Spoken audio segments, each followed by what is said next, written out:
everybody. We are really happy to have you here. We are excited for this wonderful webinar presentation.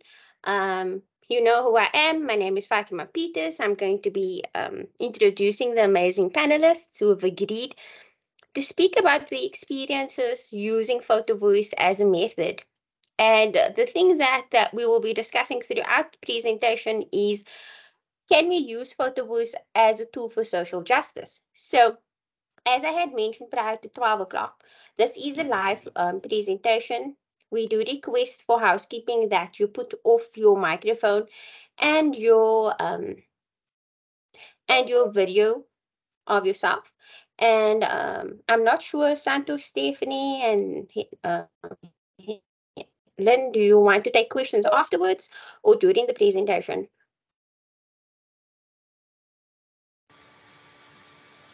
I'm happy to take it at the end, unless there's a burning question, which people can maybe share in the chat.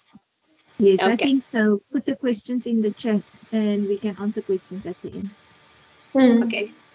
Happy. Okay, so we can do all questions and answers at the end of the presentation. I will introduce the amazing presenters and do a very brief introduction of what Photovoice is and where it comes from.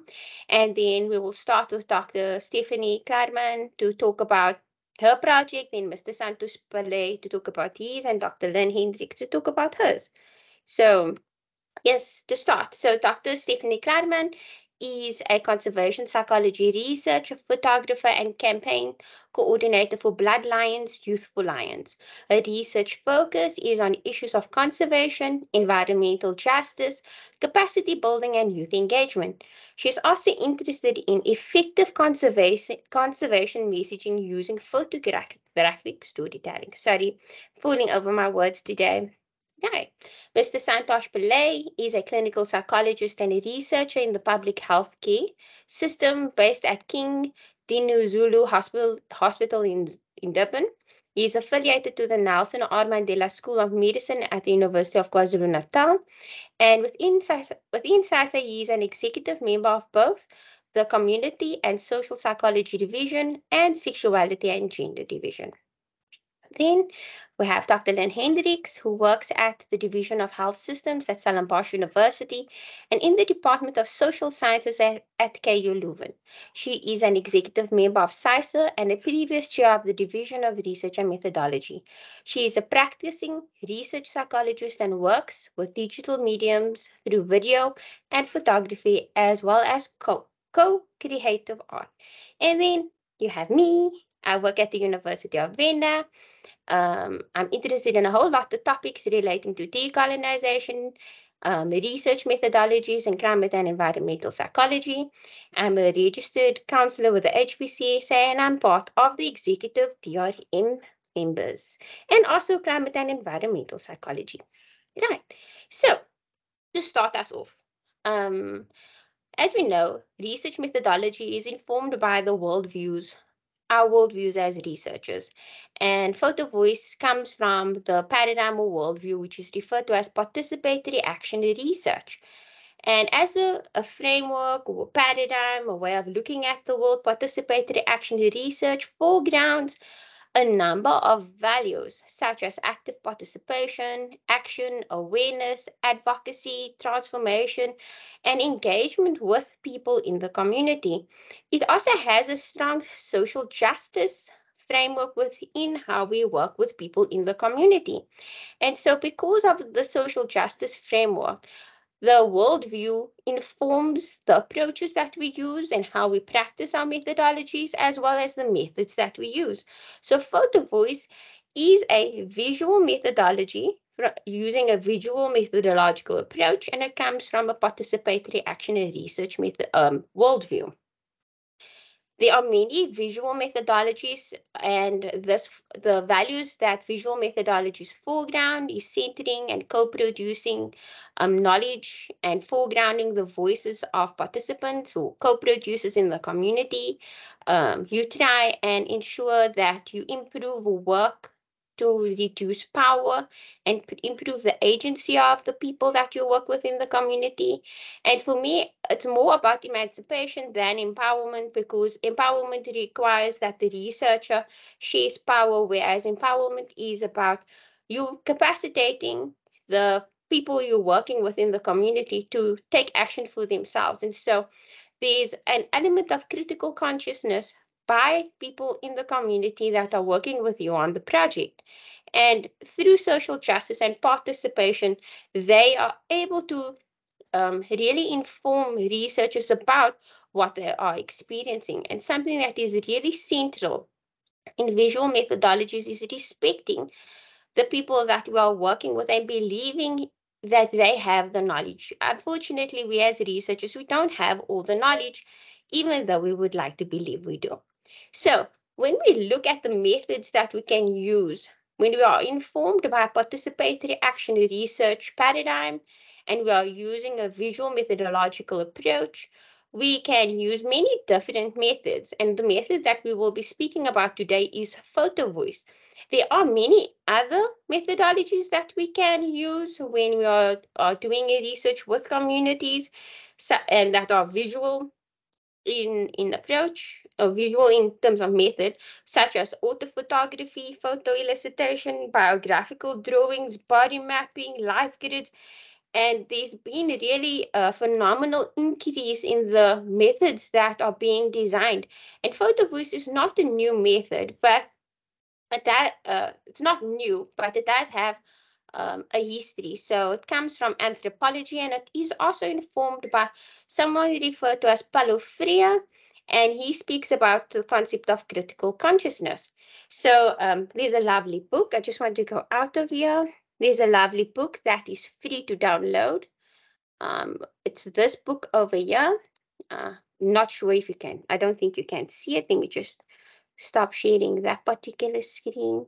Share this one. So this is a really lovely book. It's called Transforming Research Methods in the Social Sciences, Case Studies from South Africa. And the publishers of this particular book is Sumaya Lahe, Angelo Flynn, and Shirian Kramer.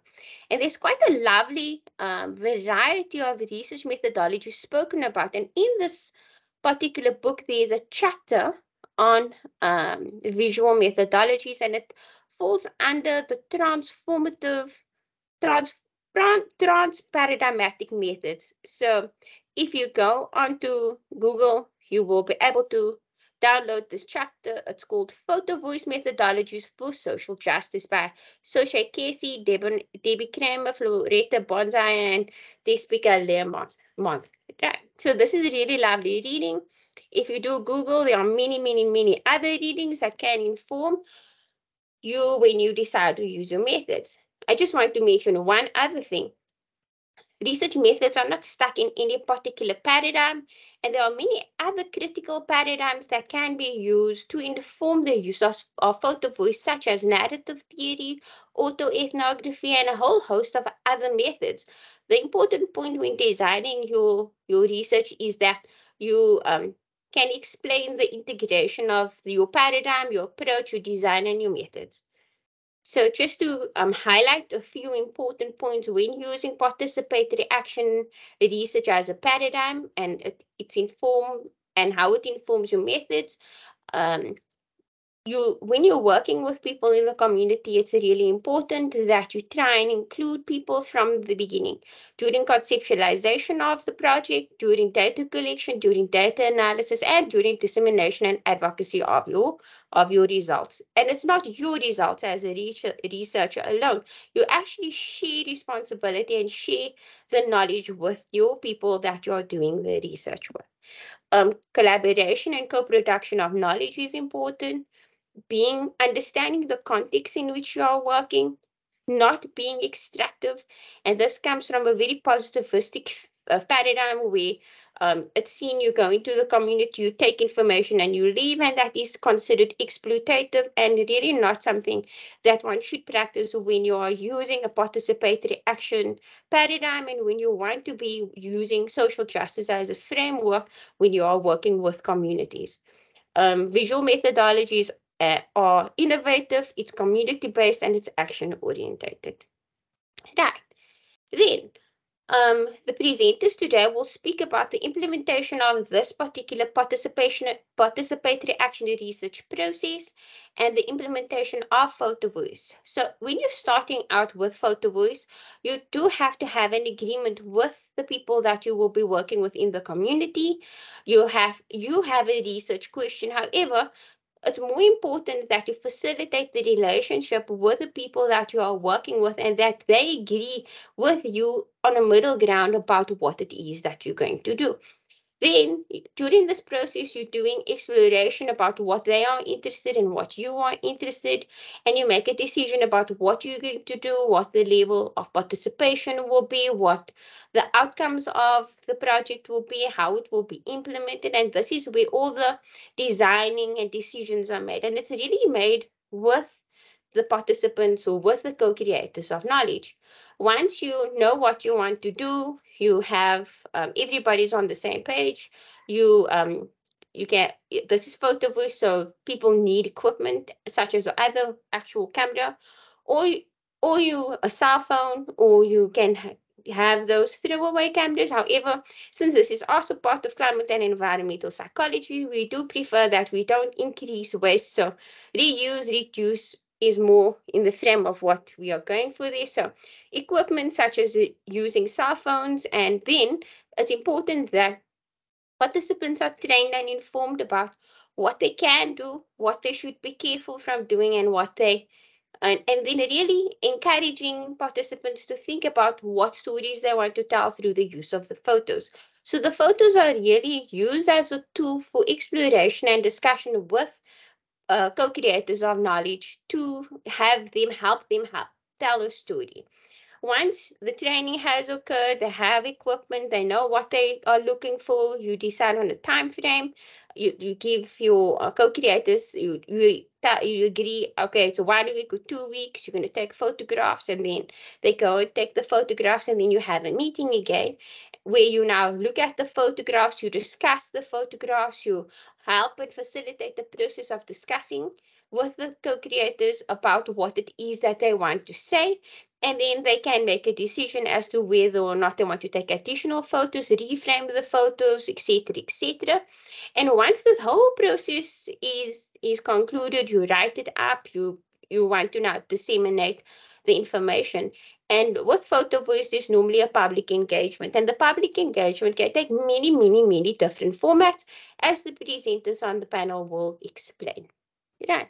Then just to highlight something really important, when you are using visual research methodologies and working from a participatory action research paradigm, it's really important that you do no harm, and this is referred to as non-malfeasance. Safety and protection of the people in the community comes first. If you read the chapter that I had showed you in the book, they do speak about understanding the South African context. In many communities, people have experienced various forms of oppression and being silenced. And so being aware of the context that you are working in is extremely important, because you do not want to place people in harm's way. And that's why the training and information session and facilitating people to use this method is really important.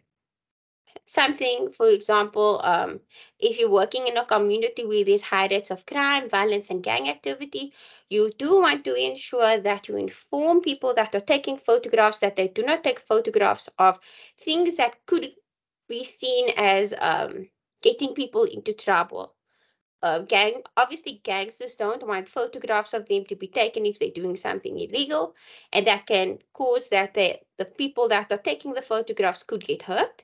Also, sometimes there's something called when you hurt yourself or you incriminate yourself. So that also has to be taken into consideration. There are really lovely books about the ethics of using visual methodologies and ethics. And so training is really very, very important when working in the community and facilitating the emancipation of people in the community. Right, so to introduce our panel members, the first presenter is Dr. Stephanie Klarmann. She will be speaking about her particular project and PhD study. And Dr. Klarmann, would you like to go ahead and do the presentation? Thank you, Fatima. I'm not entirely sure if my camera is working. I've turned it on, but it doesn't seem to be working. So if it's just a disembodied voice, I apologize for that. I've had a couple of technical difficulties today. Fatima, are you able to hear me? It seems like it's been frozen. No, I can hear you quite clearly. You can just instruct me, Fatima, go to the next slide. Can you see the slide on the theme, My Community? Yes, perfectly. All right. In that case, I'll go straight ahead. Thanks so much for that lovely introduction on Photovoice. So I'm going to essentially just dive straight into the case study rather than give any further introduction. And after introducing the case study, I'd just like to discuss the question a bit more as a tool for social justice. So the Photovoice project that I conducted in the Greater Kruger region was really about trying to explore the historical marginalization that was conducted in the creation of these protected areas in the Greater Kruger. And this historical marginalization is actually really still perpetuated to this day. It has a lasting impact on the communities that are bordering these protected areas. And as a result of this, there's been an enormous lack of representation in the conservation space. In fact, one of the key ideas that often came through both in the captions, in the photographs, and even in the interviews was this idea that conservation is for white people. And that was such a prominent idea that really came through several times. So this exclusion from protected spaces is based a lot on the high cost of accessing these spaces, but also opportunities for access are really, really slim. In some cases, some of our photographs, as you'll see in a little bit, you'll see that there were many fences. Perhaps Fatima, you could go to I think it is the next slide. Oh, next one. I just want to find, there we go. There's our fence photographs. So here, the fences presented a paradox of both being protective but also exclusionary, which was such an interesting paradox to be able to discuss with the Photovoice participants and the co-creators that I was so lucky to work with. Now, the outreach that we based this on is called Wild Shots Outreach, and they are entirely focused on capacity building for young people who live in the communities bordering the western side of the Greater Kruger. And the goal of this outreach is to improve the skills, capacity, and the representation of young Black photographers. And at the same time, to also give opportunities to be able to learn about conservation, but even more importantly, providing opportunities to access these protected spaces for almost everyone. It was actually the very first time in their lives that they had been doing so. So what I thought we could discuss here, and I think we could probably also bounce around some ideas later on when it comes to the questions and answers, is how Photovoice can be used as a tool for social justice. So the goal of the Photovoice project that I was working on was to explore and understand the experiences of these outreach participants and the graduates of the program. So they were already working as photographers, some as hobbyists, some as professionals and aspiring professionals. So Photovoice was unique in this way because they already had a great understanding of photography. Now, that's definitely not a necessity by any means in order to conduct a Photovoice project, but it was a really creative opportunity for us to engage in storytelling and to really help the graduates use their skills, put them into practice, and consider how they can use storytelling in this unique way. So photography here allowed us to really visually represent their ideas and to craft stories that captured their world through their eyes. So in terms of social justice, the participants don't just provide data, they actually co-create the meaning alongside us as researchers. And they co-create the stories, which makes it so much more collaborative and so much more participatory. And that helped us to really understand their experiences in so much more depth. Personally, I also felt it was a really great celebration and a deep acknowledgement of another person's views, experiences, and perceptions.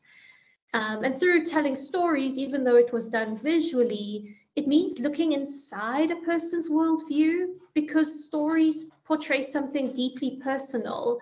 And again, this is a personal belief of mine, is that we don't always capture the deeply personal things in more standard methods, which is why I love visual storytelling so much.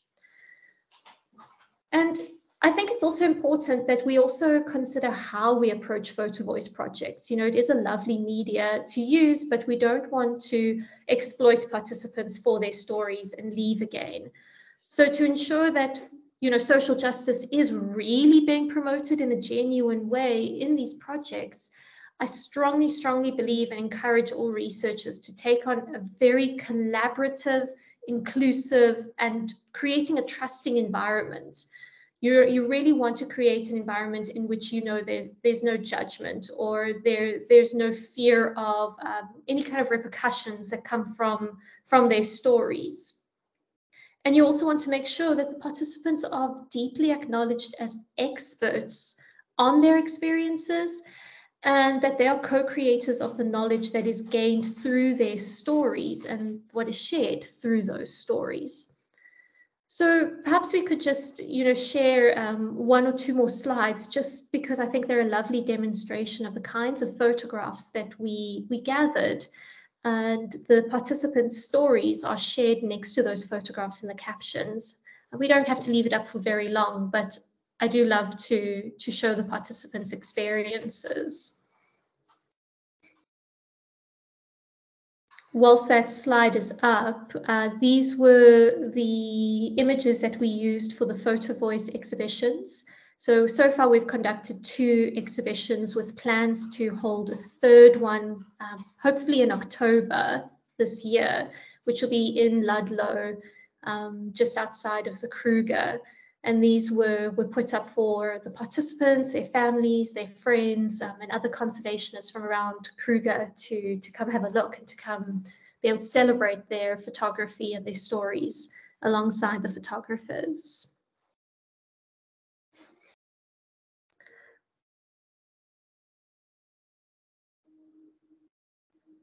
Thank you so much, Fatima. I think, you know, that I feel like we've, you know, addressed how the project was conducted, and I'd love to hear from the other panelists. And if there's any questions at the end, it'd be lovely to be able to discuss those.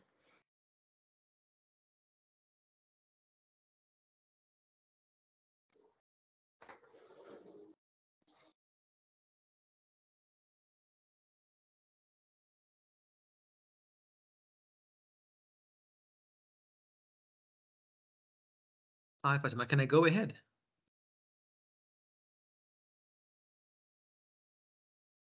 You muted, but I'll take that as a yes. Yeah. All right. Thank you for the invitation to speak at the webinar today, and just greetings to everyone this afternoon. I don't have a very kind of long presentation, but this is just a brief reflection on using Photovoice with homeless men in Durban. And this was not part of any formal research project as such. This was really just a community engagement intervention that I'd done a couple of years ago. And I thought it would be useful to just think about how Photovoice can be used for non-formal, non-academic research purposes, and how it can actually be a tool that can allow us to not only get better insight into kind of people's worlds and often oppressed realities, but how it can be a tool to actually allow us to challenge and resist dominant narratives that we have of certain groups of people, and in particular, homeless men in Durban.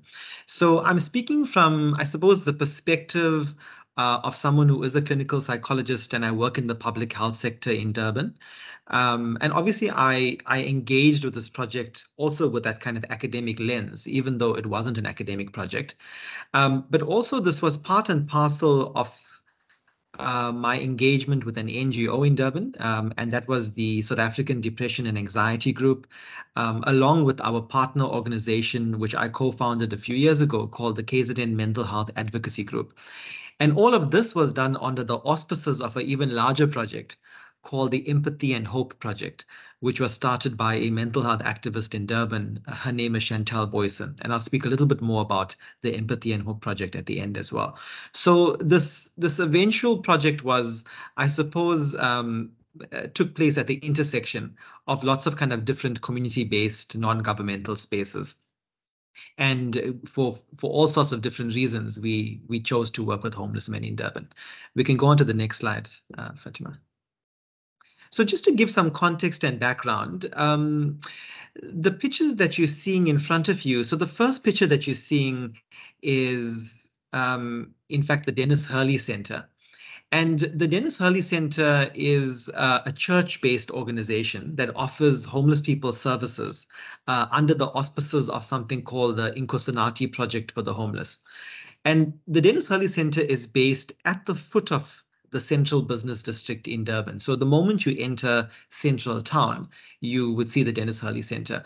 It's kind of quite an iconic building in Durban because it's situated next to the kind of fairly famous Catholic church. And the director of the center, his name is Raymond Perrier. And he's a well-known person also who works in this organization and works with many people who are very kind of downtrodden and who are in need of social services. And so we, as the KZN Mental Health Advocacy Group, we approached the Dennis Hurley Center because they are well known for their work with homeless people. And we said that we've got a larger project in which we want to provide a platform to give voice to people who are historically oppressed and discriminated, because we knew from the outset that we were going to put together a photo exhibition as part of the Empathy and Hope Project. So the Empathy and Hope Project was meant to give photographic voice to different marginalized communities. And so the three communities that were chosen were homeless men in Durban, refugees in Durban, and people living with mental illnesses. And there's various reasons that these three specific communities were chosen. And I think all of us who are involved in community-based work will know that, you know, these are often just coincidental, or because of easy access, or because we have relationships with particular organizations, or this kind of not too many bureaucratic gatekeeping processes to bypass, etc. So Dennis Hurley was chosen because we already had an existing relationship with them. They were already an organization where there was a level of trust and we'd engaged with them before. And also just geographically, it was quite easy to get to because it's not too far from where I live and where Chantal lives. And so we arrived there on a Saturday morning, having engaged with the Dennis Hurley Center before that about the project. And we had said that we would want a group of homeless men to meet us at the center. And once we get there, we would explain the project to everybody. And then, you know, as things go with community projects, they don't always turn out exactly the way you want them to. So we arrived bright and early on a Saturday morning, and the weather was quite nice. And you can see from the photograph that I took out, the sun was shining outside. But when we got there were actually nobody available to participate in the project. And I think given the kind of hustle and bustle and the real busyness of this organization, I think somewhere along the line, they had forgotten to actually arrange a group to meet us. But given that this is a famous center that actually feeds homeless people on a daily basis, they were quite willing and quite unflustered by the fact that they could easily find a group of men for us. Because if we look at Durban in particular, there are more than 16,000 homeless people just in the eThekwini municipal area. And in one survey that was taken by the Human Sciences Research Council, they found that there were at least 4,000 people staying in the inner city, which is where the Dennis Hurley Center is based. And this particular organization, for example, they feed between 250 and 300 people a day. They serve breakfast, a cooked lunch, and an evening snack. So in 1 year alone, their stats show that they make about 180,000 meals.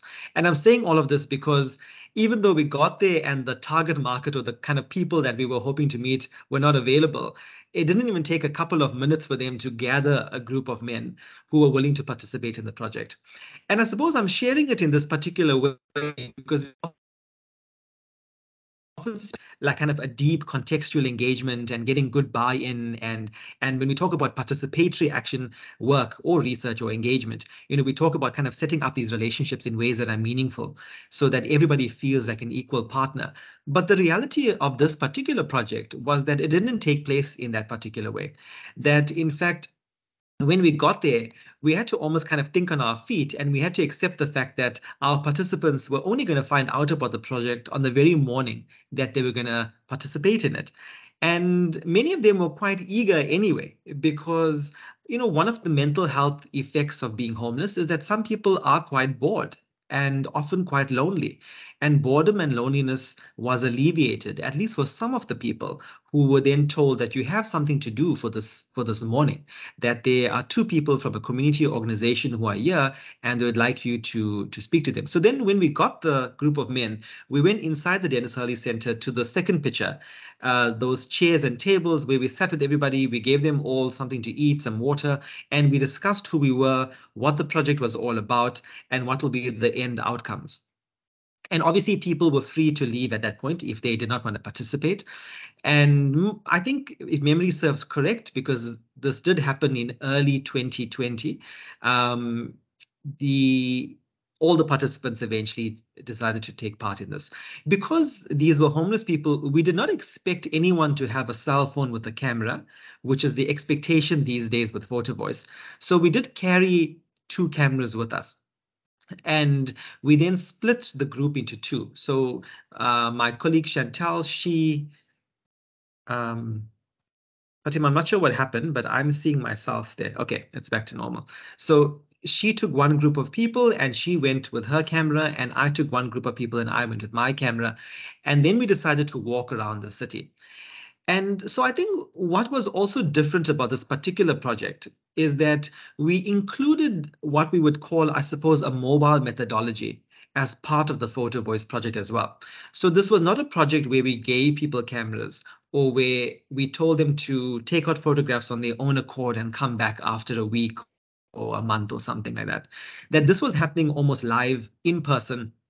And we were walking with people in the context in which they live. And part of the reason we wanted to do that is because, part of the Empathy and Hope project was developing some contextual empathy for the lives that people actually live. And in order for us to gain a slightly deeper understanding of the lives of homeless men, we wanted them to, in a way, give us a tour or take us through the Durban inner city and show us what Durban is like through the eyes of a homeless person, because this is the space that they are most familiar with. And it was through this mobile methodology, and there are some great writings on mobile methodologies as well, if they want to be used as formal research processes. We were able not only to use the photographs and not only use the narratives, but also to see with our own eyes and in a way re-see, because this is the city that we live in, but to re-see the city through the eyes of a different group of people, one that is socioeconomically different from where we are and where we might live. Fatima, you can go to the next slide. Thank you. So the first set of photographs that were taken out as we were walking with the men obviously provided the dominant narratives that we would expect to see when we think about homeless people. And so in the first photo, it's actually just outside of the church, which is next door to the Dennis Hurley Center.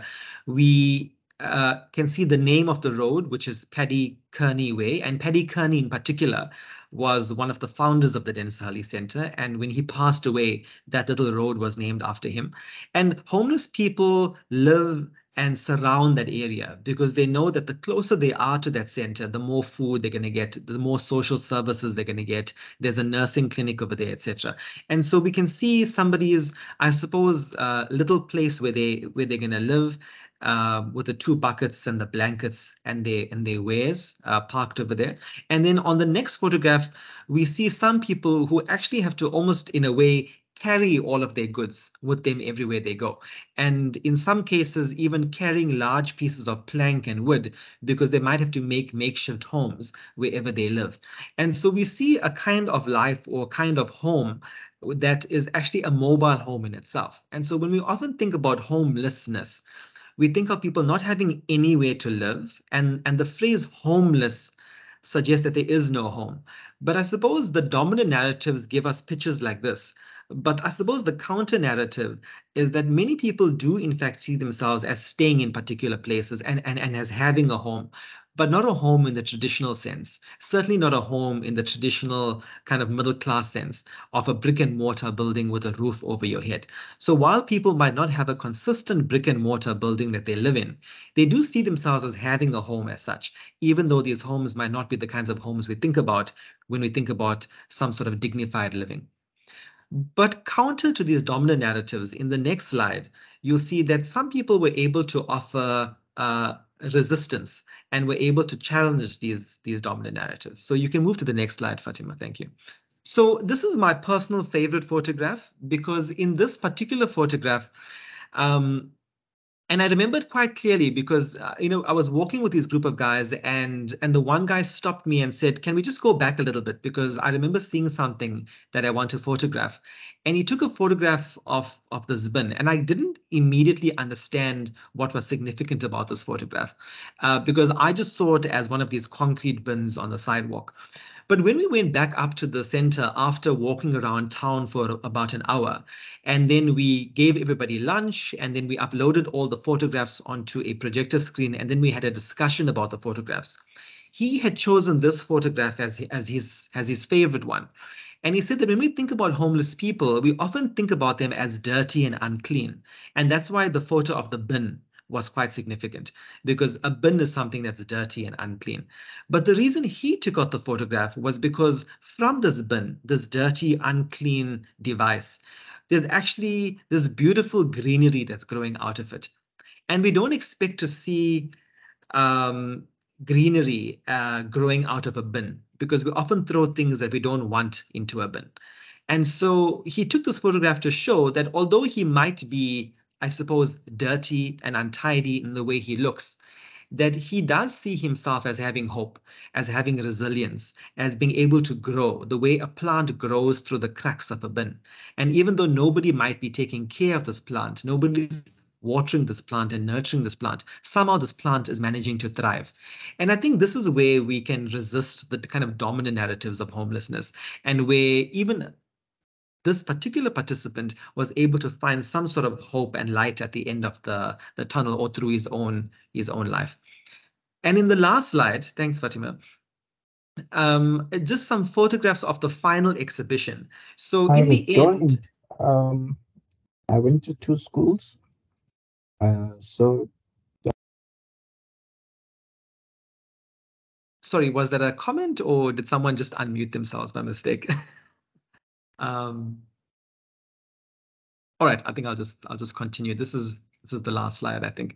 So in the end, these photographs were showcased at the Durban Art Gallery, which is next to the Durban City Hall, which is also in the inner city. And the participants were all invited to the photo exhibition, and many of them were brought there by the Dennis Hurley Center.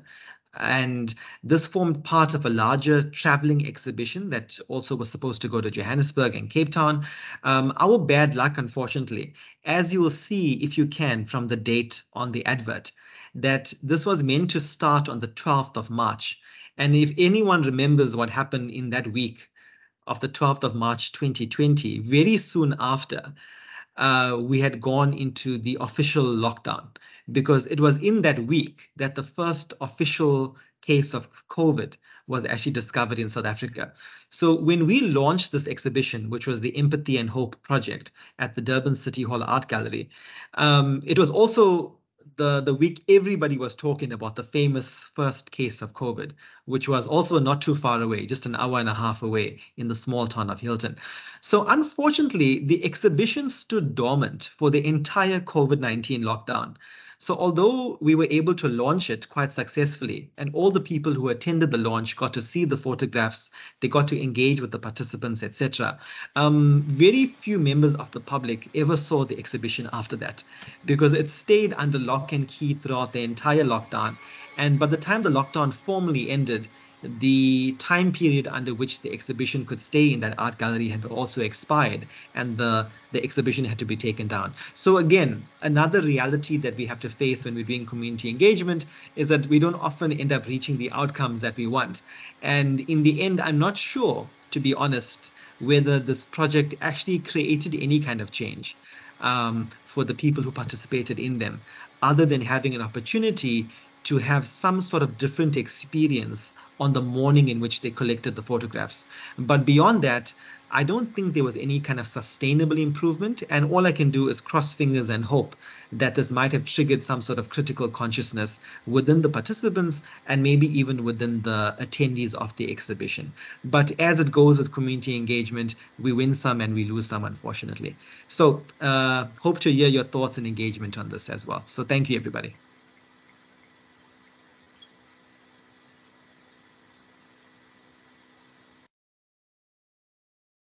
So thank you so much for that, Suntosh. We really appreciate that thought-provoking presentation. I'd like to introduce Dr.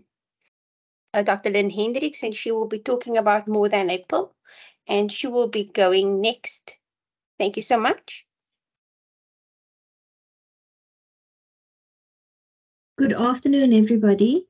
Thank you for joining us today. I'm going to be sharing with you some of the brief lessons that I learned during my data collection using visual and creative methods in Cape Town. And I worked with a group of young women around their experiences of growing up with HIV from a really young age. So either they got it from their moms while their moms were pregnant or through breastfeeding. And they are now in between the ages of 17 and 25. And we use photography and video to produce the story of adherence to art, meaning how do they take their medication and how do they engage in their healthcare. So on the first photograph, you see some snippets of some of the participants and the videographers and the crew, which basically was our participants who became our film crew. It was participatory from the identification of the objectives. So which parts of the story did we want to explore? How are we going to do it? Where are we going to do it? Where would we film? What would we film? Up to the production and decisions around what we would share, to whom, and how we would share it. So this is up to what we produced. Was it either an exhibition, or was it a paper we wrote, or is it an article, or is it a documentary?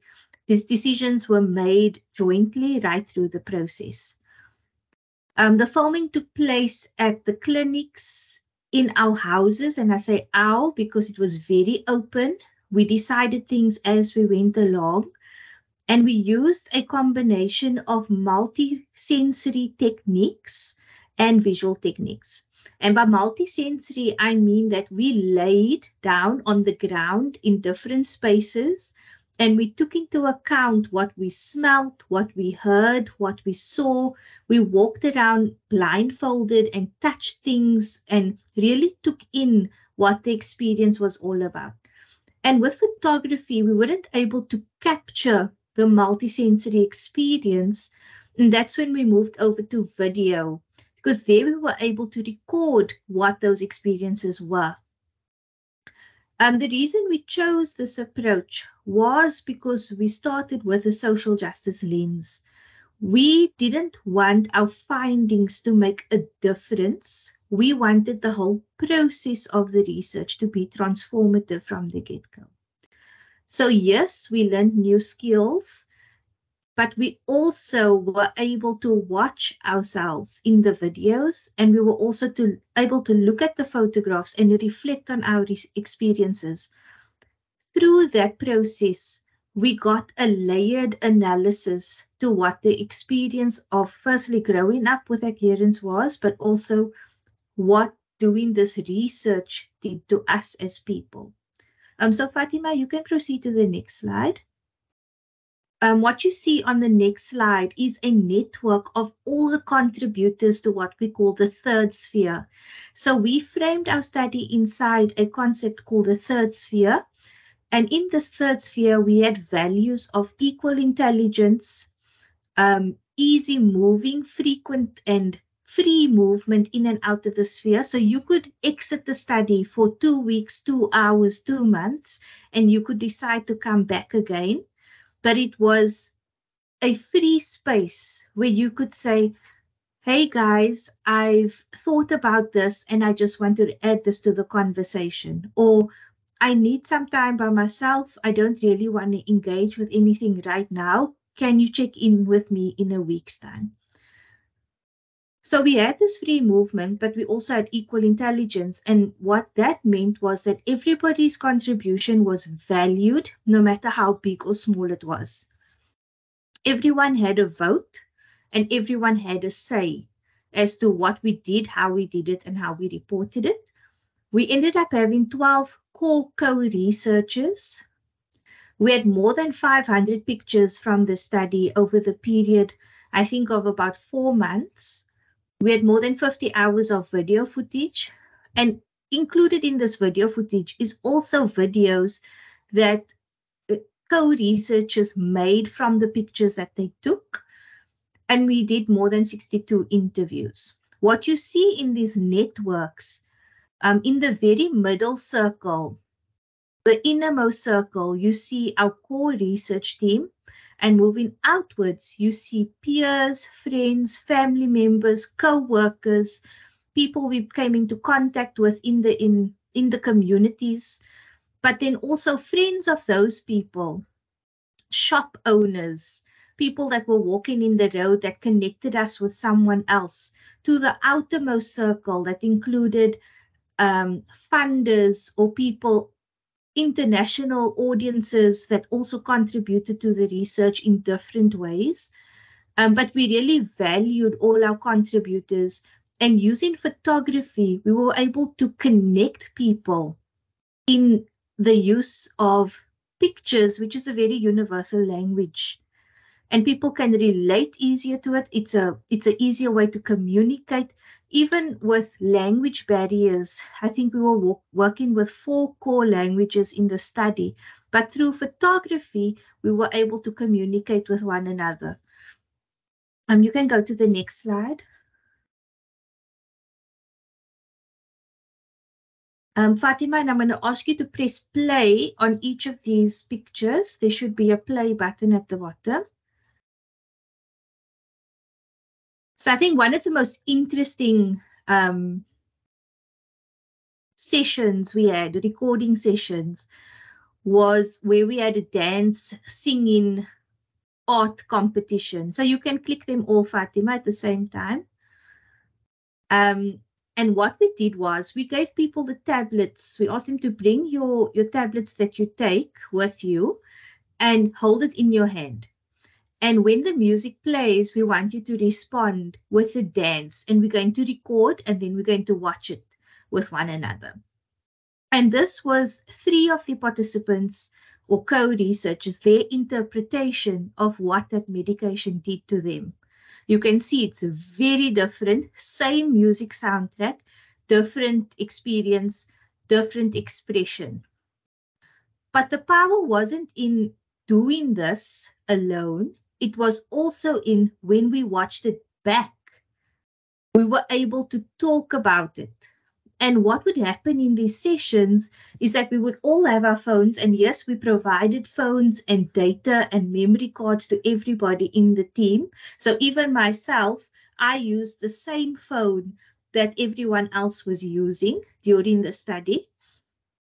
And people would take out their phones and they would start taking photos. And when we looked at the photographs afterwards, you would see the different angles that people took. You would see what they zoomed in on, what was important for them. And it was also a good learning experience for us to see from one another's perspectives how we identified with and made sense of the same phenomena of adherence to medication. So just a disclaimer, all of these participants in the study didn't know anyone else personally that had the same experience as them. So they all met one another in the study for the first time, and we really connected and bonded. And to this day, I think 2 years later, we still have our WhatsApp group and we are still sharing photographs of our daily lives and what is happening, because that is our language that we use. You can go to the next slide. So I think you just have to go to the, yeah. So we took this experience then from our homes, from our communities, and we moved into the clinic. And so we really experienced the clinic setting from a multisensory experience. Again, we used the photographs, we took the picture, but then we reflected back to hear what people's experiences were, and then we recorded that or translated these photographs into a video with narrative, with sound over, to give the effect that we wanted. You can go to the next slide.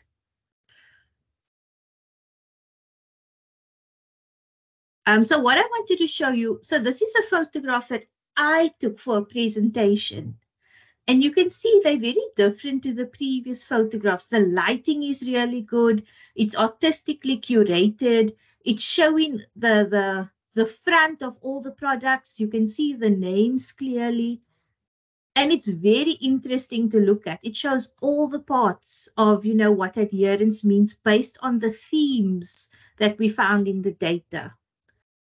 But looking at this, although it may be visually pleasing, it's not the raw content that you would get from the photographs that you saw of faces or of people's bedrooms or of people just dancing in the living room or outside candidly taking photos of the clinic.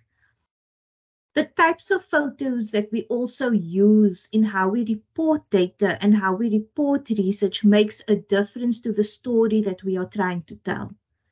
And if we start thinking from a social justice lens, we need to start giving control to the participants in terms of what photos we use in our storytelling.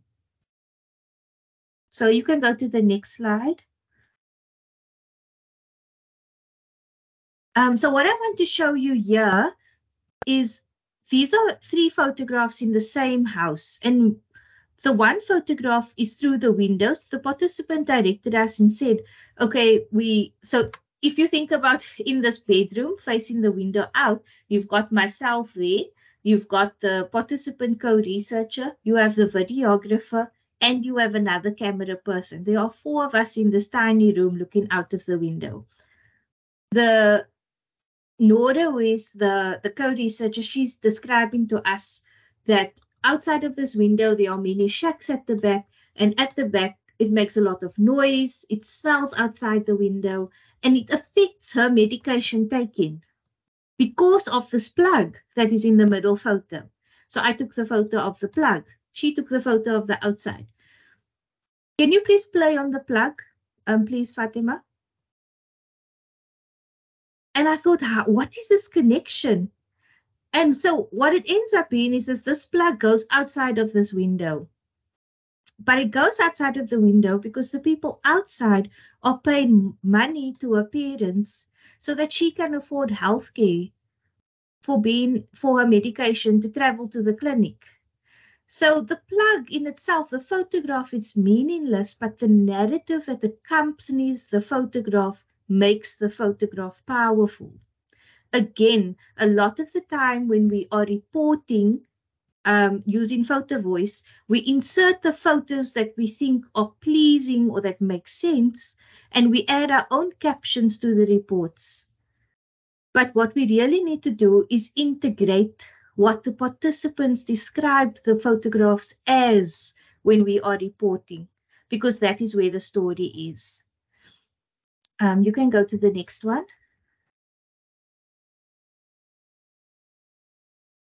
So that's just a little bit of the learnings. I mean, I haven't gone into the issues of safety, the challenges of doing community research using visuals and the equipment, and in areas where there's high crime and violence, high gender-based violence, it's really difficult to use these types of approaches and methods. It's not easy for a young woman to carry a cell phone and to video or photograph in a community. But we have captured all of this and the essence of the project into the documentary that you can find on YouTube. I will post the link on the chat, but happy to field some questions around the experience of doing the community Photovoice digital study. Thank you, Fatima.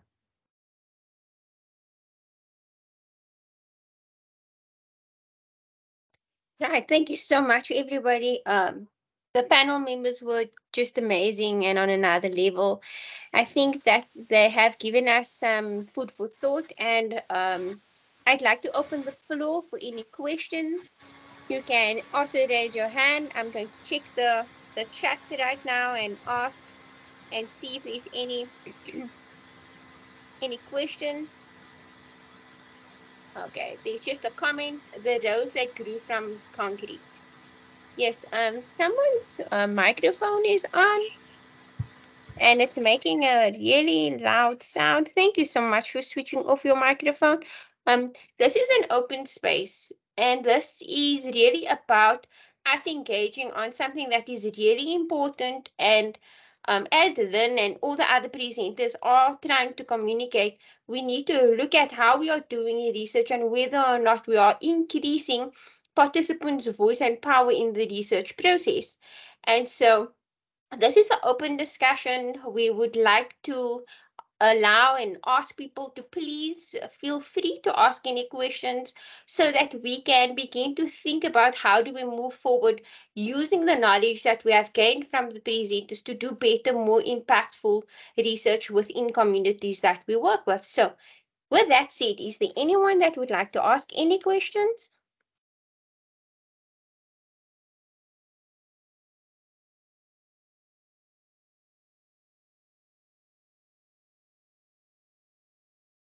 Okay. So, I have a question. So to the okay, let Sergio go. Sergio, you have a question. You can go ahead. Hi everyone. Thank you for the nice presentation.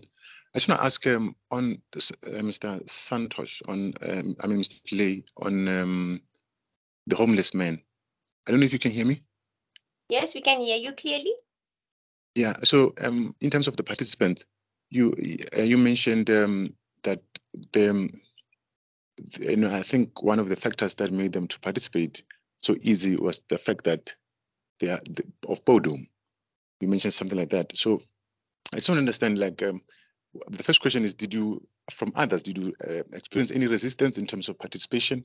Because I understand that to participate in research can be, laborious.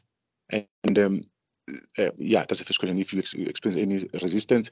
And another one is maybe to check you as a researcher and the homeless men, in terms of their subject positions, to say, their relation with the center, and you as a researcher and them maybe seeing it as sort of their role to participate in the research, but not necessarily due to boredom. Thank you. Thanks, Sergio. Yeah, those are really good questions. And I think what your question highlights is the inherent power dynamics at play over here as well.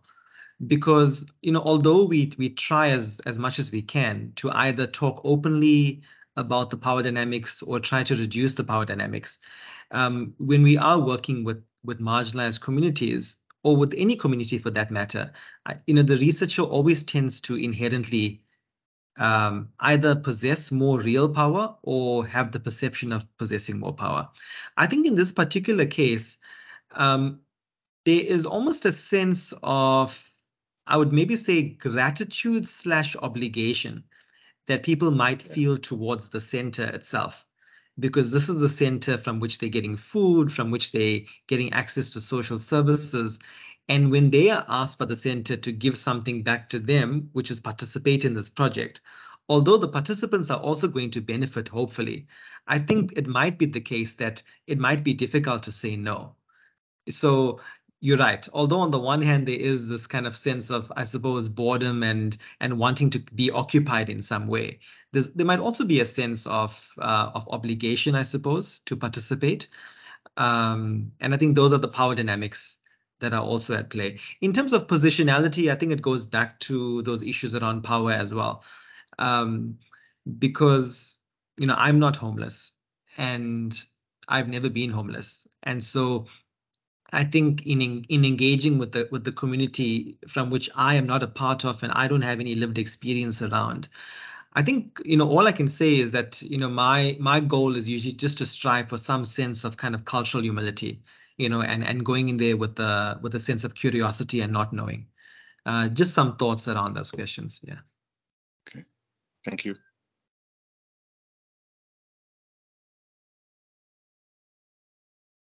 Thank you so much for that response. We have another question. Mo, Rafiq, you can go next, and then Wilson, you can proceed after that. Thank you. Hi everyone. Thank you for that presentation. It was really great and interesting.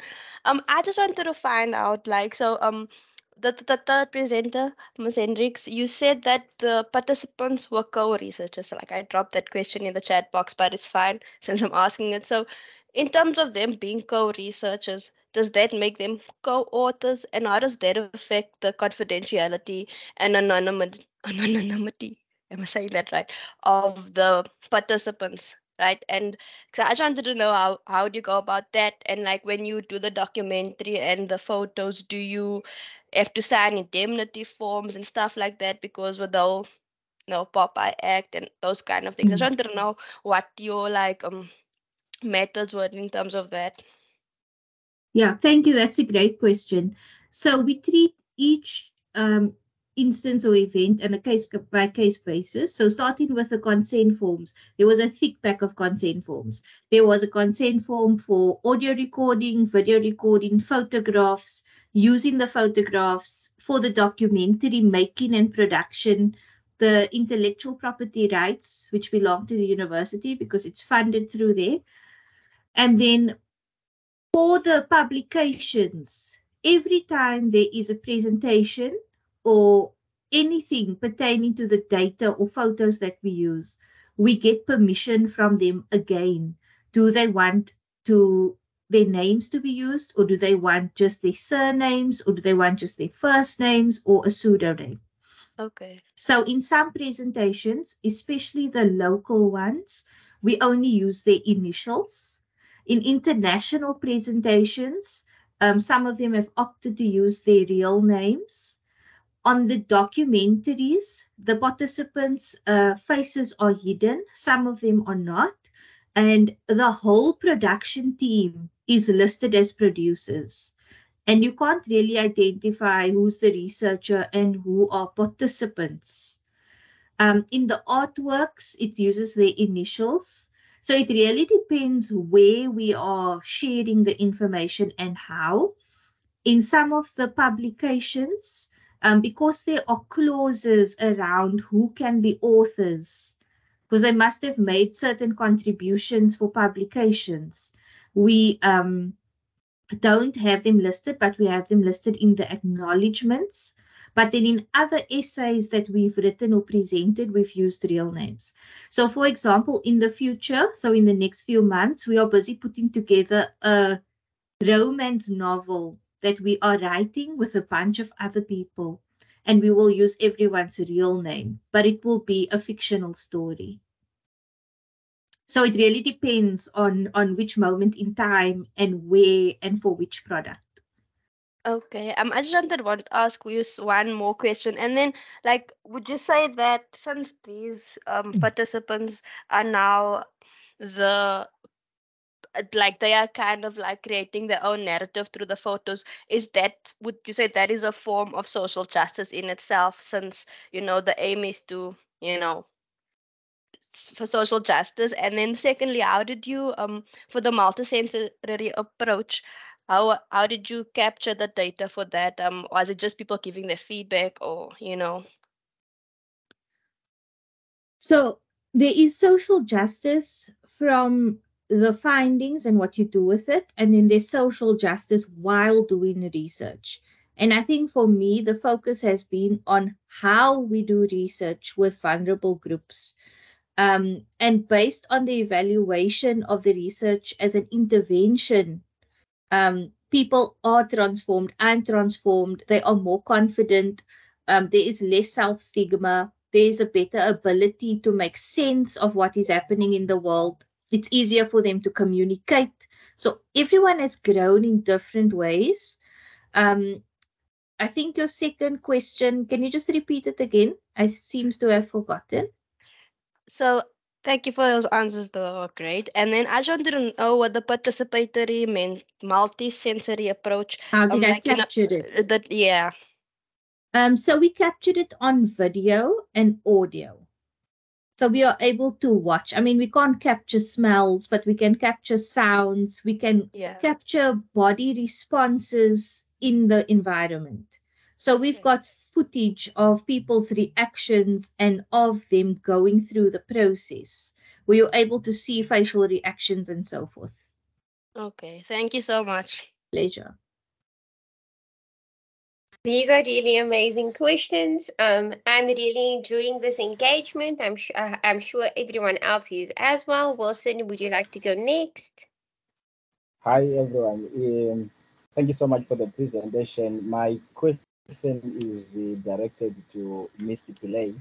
I just want to find out how did your participants consent to the study? Because if I heard you properly, you said you went to a place where you were supposed to meet the participants, and unfortunately, the participants were not there, and you managed actually to gather some of the participants to take part.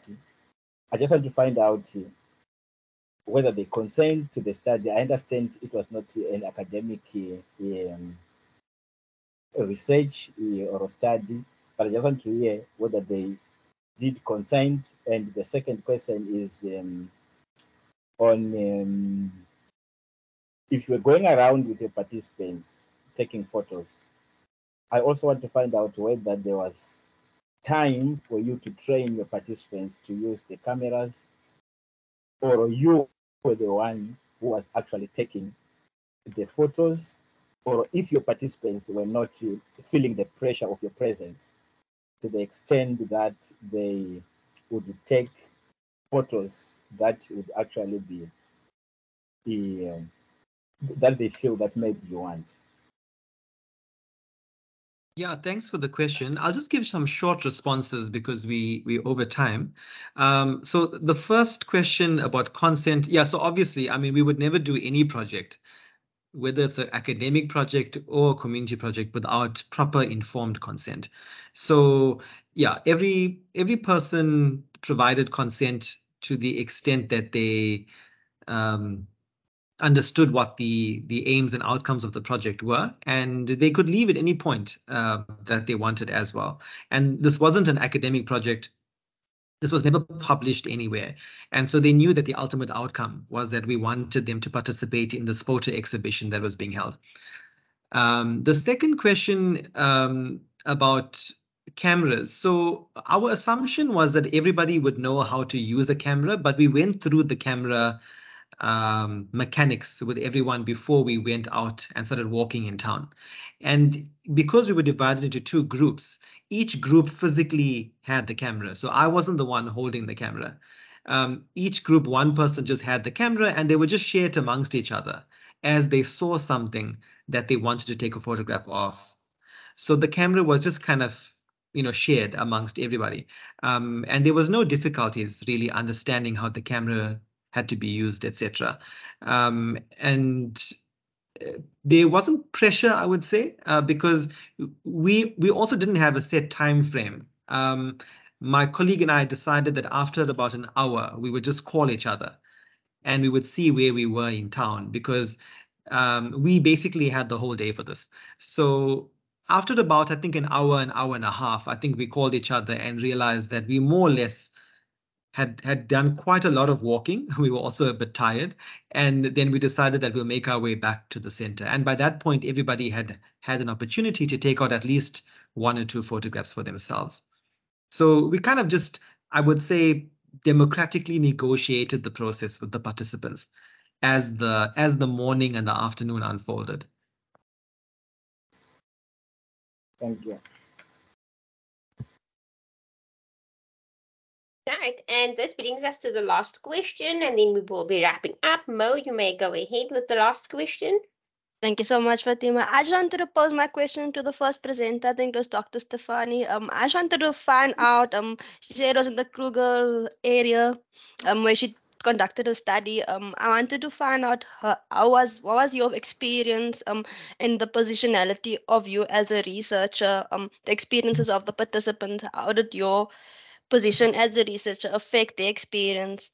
And for example, you said they were restricted in terms of that was the first time there because of finances, so yeah, I just wanted to find out more about that. Thanks, Mo. That's a really great question. In terms of the restrictions, they were already existing participants and graduates of an outreach that has existed for a couple of years. So my project didn't restrict or give them more or less access to protected spaces. It was really about trying to better understand how the outreach works to their benefit, what the outreach is doing well, and also understanding their experiences of the outreach. So my project didn't really impact their access in any way. Coming in as a researcher, though, I needed to be very well aware that there was certainly going to be this need to address racial differences, because the idea of conservation is for white people came up so often, and I felt this deep sense of shame and feelings of regret, and really just having to kind of grapple with these feelings of what had been caused under apartheid, what had been perpetuated since apartheid, and really trying to create an open space where they didn't have to be scared to say things like that in front of me. There was no sensitivities. It was really about acknowledging these are your honest experiences, and please don't feel the need to not say things that include that kind of racial term, because I had to grapple with the fact that there was a lot of pain and there was a lot of hostility that they had experienced. So I hope that answers your question. I feel like I missed the second part to that, though. No, I think you answered it really well. Thank you so much, Doc. Thanks, Mo. And that really brings us to an informative, educational, and really thought-provoking engagement. Thank you, everyone, for attending this really amazing presentation. I, as a researcher that is a methodologist, as the other people on the panel are using such amazing methods to really give voice to people that have experienced many forms of oppression and being silenced. And so I just wanted to say thank you so much to all the panelists. I think we all did a great job, and thank you for including me. I wasn't going to be part of this because I would really hoped that you would tell the story. But yeah, you included me, and yeah, I appreciate it. And I think that doing these sorts of engagement facilitates that we increase the social justice and give more voice, and we use our research and our knowledge for improved engagement. And yeah, so thank you, everybody. Thank you for coming. Enjoy the rest of your day. Bye. Thanks, Fatima. Thanks, everyone. Bye-bye. Bye. Thank you. Bye. Bye. Thank you. Bye.